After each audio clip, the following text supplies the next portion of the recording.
Welcome, ladies and gentlemen, to another episode of 11,000 and Counting. It's been a minute, but I am your host, as always, Alec Costival. To my virtual left is Matthew Watson. Back again, once again. The vibes are great, but the loss count is up, and we're at 11,239 franchise losses for your Philadelphia Phillies. But hey, things are looking up. The Phillies have just hit a high point in their season, 12 games over 500, and the Twins are coming to town. But fresh off of a game tonight is Matt Watson. Let's hear what he has to say. What are you feeling down at Citizens Bank Park? We have, and I quote, high hopes for the rest of this season. Let me Bold. tell you, let me tell you, like tonight, it was a Thursday night. It was wet. It was rainy.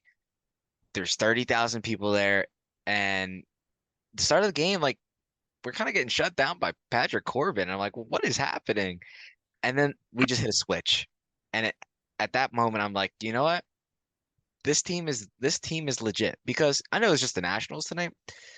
But they have found their groove offensively, and there is no lead that is safe when you're playing the Philadelphia Phillies. This team will fight to the last out, and they didn't have to tonight. It was a nice, comfortable win for the most part. But man, this is the team that I envisioned watching on like before opening day. Like this is that squad. And if we can just get a little tune up from our pitching, this is enough that we can make the World Series again. Like that is where I'm at with this team. Why not? Why is the window not busted wide open right now and all the bugs are flying through and they aren't going to leave, obviously. Anyway, because of the win tonight, the Phillies are now 4 games ahead in the wild card, secured. 4 games there. They're a game and a half now in front of the Giants for the first wild card position, which I is what I did predict the Phillies to finish this year in the first wild card position. Um, but I want to get ahead a little bit because they're back to single digits back in the division. They're 9.5 back. I Yeah, I know it's dumb. I know it's dumb, but I want it. I want to be greedy. Look at the last 2 weeks of the season and tell me there's not a chance. they would have to enter September with down no more than 6 games. Yeah, no, I would. Yeah, Like, listen, it's unlikely, ridiculously unlikely. I'll tell you what though, the Braves have not been that good in the second half. They really haven't. Like, if you They do look, have Max Fried back, but you they know do. what? I still don't believe that like Olson won't hit a patch at some point. Acuna, he's a freak athlete. He's having a special season. I'm not gonna discount him, but I He's don't kind of know. lost a step too. Like, I feel like he's lost a lot of momentum, and Matt Olson's been the kind of the carrier of that team for the last couple of weeks here. Like, I mean, don't get me wrong, Acuna is having a generational year. Like, he is having an all-time season, but Matt Olson is kind of their guy right now. 40 Like, home runs. He has yeah, the same amount as Otani, and 50 is in very much reach. that's a lock. It's a lock for someone to hit 50 home runs is a special season. Hmm. But I don't know. There's part of me that just wants to not believe in the Braves, but we'll see. Let's That is just jumping so far ahead. But what isn't jumping ahead is Michael Lorenzen might be the best starting pitcher on the Phillies right now. Dude, I gave the deadline a C minus. I was okay with it. Like I wasn't super excited, but I didn't think it was a C minus. That's harsh. Well, in I mean, Rodolfo Castro is not good. Oh Like, no, I'll he get that isn't. out there. But neither Um, is Bailey Falters. So no, no, he's not. But in my mind, it just didn't. Nothing happened. Like it was just like, oh, okay, so that happened.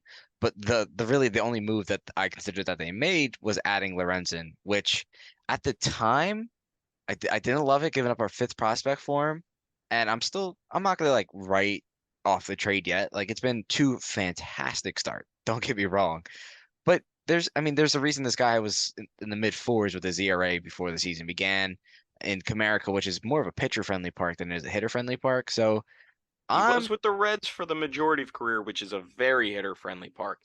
That's Just to true. throw the It's other true. side there. But I don't know. I love what I see, what I'm seeing right now. I love the fact that he hasn't shook off JT through straight starts. I love that he has a new grip on his changeup.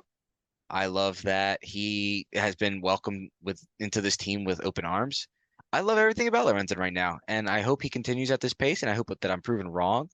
Not that I thought he was a bad pitcher. I just didn't think adding him really like moved the needle in the Phillies' direction. But Yeah, I I've get what you're been wrong saying. through two starts. I mean, he looks like if you purely just go off of everybody's last two starts, Lorenzen is the guy you want taking the ball in game one. Obviously, that's going to go to Wheeler, but there's talk that Lorenzen might get the ball before Nola at this rate. Listen, tonight Nola didn't even look sharp again against the Nationals. Unless he reels off like some really great September performances, I'm worried. I'm worried he's an '09 Hamels. And Yeah, I don't know. That's again looking too far ahead. We're talking about Michael Lorenzen here. Um, really wonderful start to his time in Philly pinstripes, Philly red pinstripes. One earned run in 17 innings pitched, a .647 WHIP. But that's not what's most impressive. This streak has gone further back than just these two games since being traded. His last 6 game starts in 40 and two-thirds innings pitched, he has a 1.11 ERA, a .143 batting average against, .43 OPS against, and that's just 5 earned runs in 6 starts. Like he is on a stretch right now where he is pitching to contact. He's not getting hit hard. When he is, it's directly at players. We saw Rojas get worn out during the no hitter. He set a record during a no hitter for most outs uh, by a position player. Nine outfield like recorded outs. Ridiculous. hmm Um, but he's just rolling right now. And you know what? I think he was traded to the perfect place for him. Think about it. The pitching coach for the Phillies is Caleb Cotham, who was a player in Cincinnati when Lorenzen was coming up and starting his career. Now he's his pitching coach. How close of a relationship could you possibly have being a former teammate, being in the same bullpen? And then you add Brandon Marsh, who was a teammate with the Angels. I think Castellanos was a teammate. I'm not sure with either the Reds or the Tigers, one of them. I I don't know if there's anyone else on the team, but he has guys in this clubhouse that like he can kind of depend on. And we go back to that Caleb Cotham example. Caleb Cotham was basically like, "Hey, you didn't used to grip that changeup like that. Hey, this is how you used to do it." And now all of a sudden he's doing this. I I don't know what to say except, great job, Dombrowski. I know it's the number 5 prospect they traded away in the Philly system, but Jin Hwan Bay, or not Jin Hwan Bay, that's the Pirates How you, Lee? young rookie. Yes, Lee. Got mixed up there for a second. But Lee didn't really have much power to speak of. He was like a 280 hitter, like and good defensively, had some good speed, but realistically, it's not a first tier second baseman or middle infielder. No. Maybe he's a league average starter, and that's probably his ceiling. And he nowhere to Meanwhile, go. Like with Stott and Turner, he has nowhere to go. no, he's blocked, completely blocked. There's no way he would break with the Phillies. Anyway, you get a guy now that maybe this is his audition. Like, what are we not to say this is Michael Lorenzen's, start of his career? I know it's rare that guys really turn it on to the late half of their career, but look at a guy like Jamie Moyer, a former Philly, who started his career in the mid 80s, but really didn't turn it on to the late 90s. You know, this is a guy after his no hitter was saying he always wanted to be a starter. He always wanted to be a starter. And now he's getting his chance. I don't Again, know. I don't want to jump too far ahead, but we have one starter who's on a contract year who's struggling. We have another starter on a contract year who's thriving. And think about it, since Lorenzen was traded, we can't offer him a qualifying offer. So we don't get anything if he goes somewhere else. Nola will get a pick. It's not much, but it's something. Yeah, I mean, as much as I've been, I feel like my thoughts on Nola have been like, I don't dislike Nola. I I I don't. I don't either. He's such a good pitcher. It just he can be so frustrating. And I think that the fact that he doesn't show emotion out on the mound, right? Like he is so like locked in all the time and he doesn't like wear his emotions on his sleeve like a Harper. Um, it's just so hard to like know what he's thinking during these situations. Because like if you take away just the one bad inning that he has a game, he is like a dominant pitcher. Like he's given up, I don't know off the top of my head how many home runs. A lot of home runs this year. 26. Um, that's just a ton. If he could just remove that from his game, if he could keep the ball in the ballpark, he would be such an effective pitcher. And I will say for tonight, he didn't have his best stuff, but I do think the defense let him down in key spots too, Oh yeah, and they kept absolutely. extending, The like the the innings kept Harper extending. play, Yeah, the Weston Wilson play. Wilson, I was like, oh my Yeah. God. So he probably could have gone another inning had that not been the case, because he entered the sixth with 100 pitches, which I for one think Rob Thompson needs to chill with Nola. I think he I needs to think he stop, just thought he had the extra rest, so he'd give him a shot. and I get Um, that, but I just feel because like a they lot of were his starts getting, they just keep pushing a little too far. I think they need to pull that back a little bit. yeah, it's true. The one thing I'll say is that they knew Vargas was coming up that inning after Smith, and he kills lefties. So you're warming up a lefty in the pen. You'd rather have that righty stay in and face him. And he did end up, you know, bringing in that run for the Nats. But anyway, uh, we can talk more of that at a future date. That's still off on the horizon. We got to get through the year first. Let's go to the hitters because I want to talk about a stat that people don't like anymore, but I still think has some importance. Are you It's not, talking about what I think you're talking about? listen, I know people don't like batting average anymore, but look at this. Let me give you the National League ranks right now for the Phillies' top five hitters in batting average. Bryson Stott is hitting 300. He is fifth in the National League. Immediately behind him is Alec Bohm hitting 293, sixth. Harper also hitting 293, different sample size, seventh. That's three players in the top 10 in batting average. You can't tell me that does not generate runs and make a difference because it does. Especially Bohm, who's doing it with runners in scoring position. Very A true. walk in runners scoring position compared to a hit is completely different. No, it's very different. I'm with you on this. I love batting average still because you can be like Schwarber's a good example, right? You could be a good player and have a bad batting average, but you can't be a bad player and have a good batting average. If Billy you Mays here, but wait, there's more. Brandon Marsh hitting 281 is 16th, and Castellanos is hitting 276 at 23rd. That is five of the Phillies' top hitters.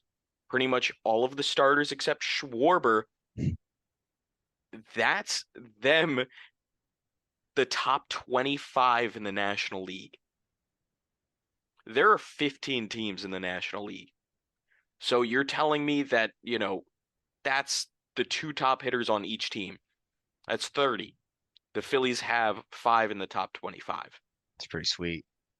And the power's coming back too. Oh Like my let's talk gosh. let's talk about Castellanos right now. 20. He's up to 20. He's up to 20. He had 13 last year. It was a weird season for him, newborn kid at home. I think it was just, rough time being a new dad, moving to a new city. That's fine. We still got to a World Series and he's making it up this year. Let's forget about July though, because that was terrible. It was so it scared me a little bit with It did. Castellanos because I was It like, did. oh, bro. But no, But he's back. We're after, chilling. hitting past midnight at his home's batting cage or somewhere in his neighborhood, somewhere near his home, uh, he's now hitting 316, 6 home runs, 12 RBI in 10 games. I do want to throw one thing out with Castellanos. I'm Mhm. glad he's hitting for power. It's Oh, great absolutely. because it's especially in the four hole, it's been pivotal. He has not hit a double since July 2nd. Stop lying to me. I'm not not I, lying. I need, if you're gonna be the co-host of the show, I need you to stop lying. It's the That is truth, that is wild. right? Like, because I was He's thinking just about it. hitting them out. Yeah, he's just putting over the wall now, which He I'm was cool he with was like the doubles leader in in all of baseball Major League Baseball for a for like while. 3 months. Yeah, and then he just hasn't hit them in over a month, which again, and well, let's see, in that time, because the last game he had a double was July 2nd. He had a homer in that game as well. So it's one, two, three, four, five, six, seven, 8 home runs in that span. That doesn't comprehend. That's wild. The weird thing though about that list of, batting average though, out of that entire list, 5 guys in the top 25 for batting average, only one is in the top 25 for OPS in the National League, and that's Brandon Marsh. So the three top hitters on the team by batting average have a worse OPS than Brandon Marsh. I don't know, it's weird, but I'm liking what I'm seeing out of Bryson Stott, Alec Boehm, and Bryce Harper, especially Alec Boehm. Seeing him starting to hit closer to 300 again. Ooh, I don't even care if the, 25, 30 home run power ever comes about now. Like, that's fine. 20 home runs and 290, give me that every year. Yeah, I will say one thing with Bohm, I do I love him in the two hole, and I think that was a great move, and I think feel like it was a move that was made a little too late. Like I feel like that they should have gone to that sooner, but you know what? They did it. It's working and it's fine. Bohm is such an anomaly, I feel like, because he only has a .3 WAR on the season. I feel like he's been a And much I better thought he's player than been that. better defensively than what like they rate him metrics wise. Like he's still not like a good defender at third, but he sure feels like an average one at least. He's definitely, I think there's a bias. I think there's something. I know it's even between like I was looking it up between like D-WAR, defensive run saved. They don't like him there. Outs above average. He's rated as below average, but I mean it's definitely an improvement from last year, Agreed. and it's notable in those stats as well. But I look at him on the field by the eye test, and he looks like an average third baseman.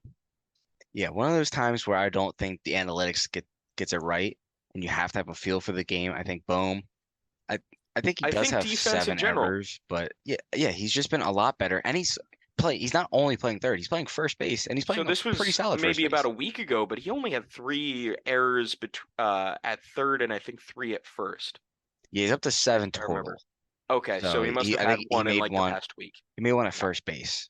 It was that flip to Taiwan yeah, and I'm Walker. not a fan of him at first base. I prefer him at third now, which if for me it isn't a wild thing to say because I have had faith that he'll learn the position at third for a while, but for a lot of people it's weird to think, oh, we thought this was going to be our first baseman of the future, not, actually a decent third baseman. But he's put in the work. He Hmm. really has, and that's just a testament to him really putting his nose to the grindstone. Yeah, man. But One love to last see thing it. on Bohm. Hmm. He's at 12 home runs in the year. His career high is 13. He'll pass that. Oh yeah. Home run, or that was home runs.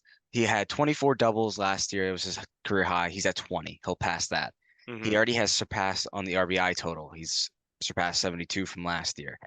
Um, he's hitting 293, hit 280 last year. His OPS last year was 713. It's at The 785. on base percentage, though, tell me that one. On base percentage, 713, or Yeah, on base percentage is 713 last year, 785 this year. OPS plus 101 last year, 114 this year. But just on base percentage. Just on base percentage, Yeah, it's 315 last year, 345 this year. So that's a 30 that's point increase. yeah, yeah. He's getting on base 3% more of the time. Yeah, At which when you say it 31%. like Yeah. that, it doesn't It's sound, but it's a lot. but it's a lot. Over 500, 600 at bats a year, Hmm. that's a lot. And he's walking a little bit more. He's taking a great approach at the plate. But there's other guys to talk about on this team because, again, we're doing great. The vibes are immaculate. Ever since we decided to, give a standing ovation to Trea Turner, I mean, it was a genuine. Well, from what I saw online, it was a genuine push. Like it Hmm. wasn't just, hey, we might as well do it since he's here for 10 years. No, it wasn't cynical like that. It was genuinely people like, hey, this guy's really struggling. We should help this guy out. And what we can do and what we know as fans we can do is just be loud as whatever, and just be obnoxious, but in the best way. Hmm. No, And I it, generally felt bad for Trey. Like it wasn't, there was yeah, no he was hatred. dejected. I just felt really bad. Yeah, he never struggled like he had, but he bottomed out at a 235 batting average. Like he was struggling and of course blew a game and then, you know, 7 games since he started getting ovations, he's hitting 370 with a 393 on base percentage, a 741 slugging percentage with 6 extra base hits. Two of those are very big home runs. He's raised his OPS by 27 points in that time, and it's August, so it's a hard time to raise your stats by any significant number, Hmm. and that's what he's done so far. And maybe he's turned that corner. This is a guy that is, close to a 300 career hitter. This is a guy that has never circled around these numbers. Like the worst he's ever been around was like a 270 batting average. Which I would take right now. Exactly. So he knows it, he feels it, but I think we were able to help him I take a agree. little bit of the weight off the shoulders. And, it's not like we're saying it was all us. We're just saying, hey, this is great. And even Michael Lorenzen, after his no-hitter, was saying the fans really energized him to come back out in the seventh, eighth, and ninth innings, especially the eighth and ninth innings. Eighth inning, he was coming out with over 100 pitches. And Yeah, he finished with what, 124? 124. Yeah, most pitches thrown by anybody this season. Yeah. And I think most thrown in a no-hitter since Cole Hamels threw 129. I feel I like that. could be I wrong. feel like no. I feel like that's correct. Which it's crazy because, in my opinion, 124 pitches is not a lot. In today's game, it's like insane. But in my opinion, like if you're a good starter, you should be able to hit the 120 mark. I think in certain situations, especially in the postseason, you should be able to, Hmm. but I don't think it's like a mandatory thing anymore. Now, go back 20, 30 years. Yeah, you should be able to, not every single time, but every other time at least you should be able to. Yeah, Um, I think in today's game, it's kind of forbidden to do so. But in a game where bullpens get so stressed out and so used up so much, you would think the easy solution would be to allow your starters to go a little longer, but they don't do that. So but it's also Michael Lorenzen who his high pitch count of the year was 101. He threw over 20 more pitches yeah, than what he's used to. Thank God he's not starting until next week in DC against the Nationals. hmm Can't wait for that. no, I agree. And I think Lorenzen kind of has an old school mentality when it comes to Oh pitching. yeah, Like, it's like doesn't pitch to try to blow up contact. by it. Yeah, pitch to contact, good location with his pitches, keeps the ball in the park, and let's trust his defense to get the job done. Which is Hmm. why he's a guy that I think one of the reasons why we've seen Rob Thompson trust him to go deep in the games. And two, I think it doesn't tax his arm so much, so he still has that juice for the eighth and the ninth to where he can go out there and get the job done like we saw. And so that and some pretty good defense by the Phils paired really well. But I don't know. Yeah. I'm very happy with the Lorenzen right now. Oh, absolutely. But let's go back to the game because, of course, we need to talk about Weston Wilson because that was going to be his game until Lorenzen threw a no-hitter because Weston Wilson became the first Philly since Marlon Anderson to homer in his first ever career plate appearance. That's 1998. That's 25 years ago. Yeah, So that's wild. And then also he walks twice, scores 3 runs total, and steals a base. Ricky was very He happy made about that. Ricky Amodeo a very happy man at plus Very rich man. 950 for a stolen base. That was cool. That was really cool. This is a Ricky Amodeo podcast sponsored. He's Shout out paying Ricky. us. And now it's official, so he has to. He does. Anyway, uh yeah, no, that was amazing just to see. It was wonderful. Of course, also in that game, Castellanos homers for his 200th home run. Uh, his son is all over the place. He was celebrating with both Lorenzen's mom and wife and Weston Wilson's family, whose dad, breaking down. Yeah, that Their got me. reactions were great. The game was just so emotional, so wonderful. There's It might be top five like regular season games in Phillies history. No, it like I wrote about it today. I think that August 9th, 2023 is a day that will forever live in Phillies history. And it's gonna be a very like it's just gonna be one of those days where you always talk about like, oh, you remember this game when Lorenzen did this and Weston Wilson or People are you gonna probably remember Weston Wilson now. well, I was gonna say it's gonna be like, oh, who was that guy? He homered in his first half because not that Throw up no them W's. no shot at Weston Wilson, but I don't think he's gonna. I think he's more of a footnote in Phillies history than a guy who's gonna have a long-term career here. But Oh um, no, Weston Wilson, Wilson Valdez. We'll yeah. remember Well, all the people aren't Wilsons. gonna get the name right. They're gonna go Wilson like Wilson something. What was his Wilson name? Weston. Yeah, it's gonna people are gonna it's Philly, so It's people gonna turn into Will West. yeah, it's gonna be something like that. But and then like the fact that Castellanos hit his 200th home run and nobody's talking about it is so funny to me. Yeah, it is because it just happened.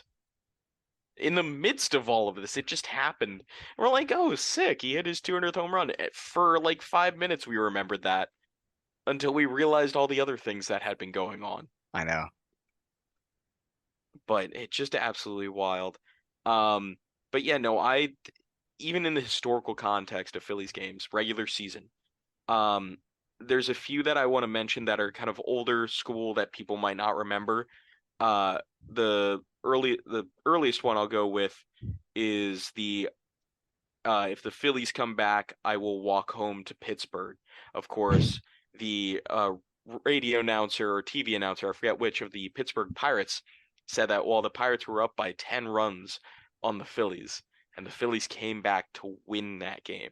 And later in the season, in the off season, he actually had a charity and walked from Philadelphia to Pittsburgh in a great organized event. But that's a very interesting one going back to the 70s, the over 40 run game in Wrigley Field where the Phillies beat the Cubs like 23 to 21, something around that. An absolutely wild game that needs to be mentioned in the history of the Phillies. 1972, the Rick Wise no-hitter, the Rick Wise game, in which this man had the best day of any damn player in baseball history, hitting 2 home runs while throwing a no-hitter. A Shohei Ohtani Wild. stat. Listen, hey man, that probably got us lefty from the Cardinals after that performance. So, but anyway, um, yeah, those of course, if you go back to 1950, which I don't know too much about, but Dick Sisler hit I believe a walk-off home run to put the Phillies in the World Series um that year. So there's a lot of different ones, but there's just so much layered in one game that it's just beautiful. But yeah, there's more players we need to talk about because there's just guys doing things like Johan Rojas is getting called up. He's hitting 316, 7 runs scored, 5 stolen bases. Like that's 21 games and he's hitting 316. I'm in love Nobody with Johan ex Rojas. His defense is fantastic. I believe Topper said he's like a top two defensive center fielder already. I Yeah, mean, that's man. what I was hearing like 2 years ago is that people were saying, yeah, he's already MLB defensive ready. He just needs to like adjust to hitting and like actually be able to hit for average. Although I will say this, I love Johan Rojas, but dude, he needs to get the bunts down. It's two straight bunt attempts that he's If popped up. he could learn to bunt, he'd be like when I played with Hanley Ramirez and MLB The Show two or not the show, but 2K7. Hanley Ramirez was my guy every time I bunted with him. And I think he had a 750 batting average that year and had like three, no, it was closer to 400 stolen bases. It was great. It was great. Good Good old days. times. But yeah, Johan Rojas. Let's talk about Craig Kimbrell. Since since May 9th, Craig Kimbrell has been fantastic. He has a 1.70 ERA in 37 innings and 16 saves. 51 strikeouts at that time, so he's getting swings and misses too. Only batters are hitting 135 against him in that time span. He got unlucky the other night because he Yeah. had Joey Meneses struck out at the top of the zone, and then the next pitch he accidentally hung a curveball. Yeah. I mean, he did get screwed on that, but I was also frustrated with his pitch location for the next one, the Meneses. Oh, absolutely, yeah. I mean, But yeah, it happens, you know, it that's happens. baseball. But yeah, I don't blame him for that. He's still going strong. I mean, the last guy I have on my list is a guy that I had written off for this season. I was like, what are the Phillies going to do with this guy? He's locked into a contract. What in the world are we going to do? Taiwan Walker has been really good. He has a 2.4 B WAR on the season. He is a 3.98 ERA, so he's under four. He leads Major League Baseball in wins. Pitcher wins, the thing that used to be like the main thing people voted for when voting for Cy Young. He somehow leads it, even though it means nothing in this day and age. This was 2000, he'd win Cy Young. He might. Since June 6th, he has 11 games started, 69.1 innings pitched, 9-1 in that span, with a 2.60 ERA. He only allowed 5 home runs in those 11 games. In his first 12 starts, he allowed 10 home runs. So he's limiting the long ball. Mhm. He's really giving the Phillies chances to win. Yeah, it feels like if you remember that Giants game where he pitched like I two don't thirds in the want to first inning. remember any of that Giants series. How dare you curse that upon me? Well, I'll wrap this back around to the Giants in a minute, but it feels like since then, because Walker came out and started like 3 days later because he only threw like 40 pitches. And I feel like since then, it really was the kind of like the turning point for Walker. He had hit like rock bottom, quote unquote, and then he has just put like he Oh has no, it this. was a 7 ERA above. Like Yeah, no, he it was was rock bad. bottom. Yeah, and then he slowly just turned it around, and he's been. I would argue he's been the Phillies' best starting pitcher this season. Like if you Wheeler has outings where he's more dominant, um, but I think just consistency wise, Walker has probably been the most consistent, I would say, on the team this year. Wheeler's been better, but he's really had some like bad like not Wheeler. Like he's not Wheeler, if that makes sense. I But feel like he has been consistent though, if we're gonna go by that. Like he's been like somehow giving up a couple more hits, but like the stuff's been there for the most part. He hasn't blown anyone away, but he's been consistently at least decent. yeah, So I think you know what you're getting with Walker versus Wheeler. It can be like, is he gonna shove seven today? Or is he only gonna go five and let up three and have five strikeouts, yeah, you know? 4 singles in a row. Yep. Yeah. But yeah, just things are going all right now, and it's just I know it's a soft part of the schedule, and I'm sure we're gonna get punched in the face at some point because it's the Phillies. We can't just have nice things. Nope. That's not how it works.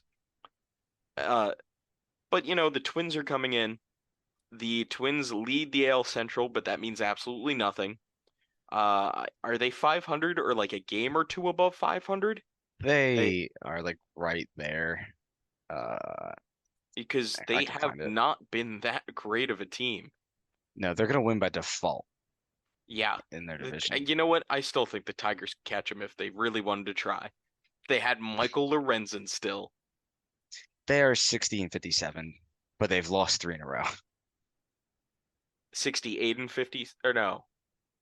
No, yeah, Oh, 60 60 and and 50. 57. Yeah, three Okay, games above, but they've lost three in a gotcha. row. So we're catching them at a good time. We'll see about that. Yeah. Um, but yeah, another team that's not terrible to face, and I do think the Phillies could really start to run away at the wild card if they keep going all right. One thing, to note before we head out, Bryce Harper was taken out of the game today with back spasms, mild back spasms. We'll see. I feel like that was almost like a diagnosis to just be like, yeah, he really hurt his face on that play, but he doesn't want to say it, so we're He doesn't calling it want a to be, back yeah, spasm. a ghost injury. Yeah. I would not be shocked if he DHs tomorrow and then he's back at first base on Saturday or whatever. Yeah, or even if he gets a rest day. Yeah, I'm not too worried about I it. think we'll be fine. I was in the back at my job when that happened, and my one coworker was watching the TV. He was just like, Harper just got nailed in the face, and I'm like, no, Junior Fernandez, where, why, what? I thought it was a pitcher that hit him in the face. I was like, no. I was about to run to Philadelphia to throw hands, but then it was just him making a fielding mistake, and I'm like, okay, he's learning the position. It's fine. Yeah, it was kind of ugly, but you know what? It happens. It I'm not gonna beat happens. up on It's Bryce. baseball. Yeah, he's again learning a whole nother position. Quick thoughts. Do you think he comes back this season to play right field? I do not know. Second part of that question, if he's not playing right field, do you think the Phillies will actually try to bring back Rhys Hoskins if he's ready? Yes, they would bring him back, in my opinion. And then Schwarber would have to play left again. Well, I'm not even necessarily thinking Hoskins played. I think he's just the guy off the bench, Oh, okay. just a right-handed weapon for late in the game that you could maybe bring. Because I just don't know if he would Because have enough yeah, they build wouldn't up. have room in the DH regardless. So you're saying that he's just the first guy off the bench to pinch hit. Right. You would sacrifice Yeah, and having that's a less runner or stress on his defender. body, than Yeah, actually playing a position. I don't think he's gonna suit up at first base. So you Okay. leave Bryce at first, Schwarber in the DH, and in my opinion, you have First man up. Martian left, Rojas in center. Or if there's a tough lefty, maybe you sit him, sit Schwarber from DH and put Hoskins. You I don't could, know. Maybe. but we'll But see. that's getting ahead of ourselves again. But, imagine the vibes if Rhys Hoskins returns on top of all of this. Oh, I can't wait. But we have time in the future to paint the town red. And for now, I think it's time to bid you adieu. Of course, I'm Alec Oswald. That's Matthew Watson. We hope to join you again soon for 11,000 counting. Go Phils. Go Phils.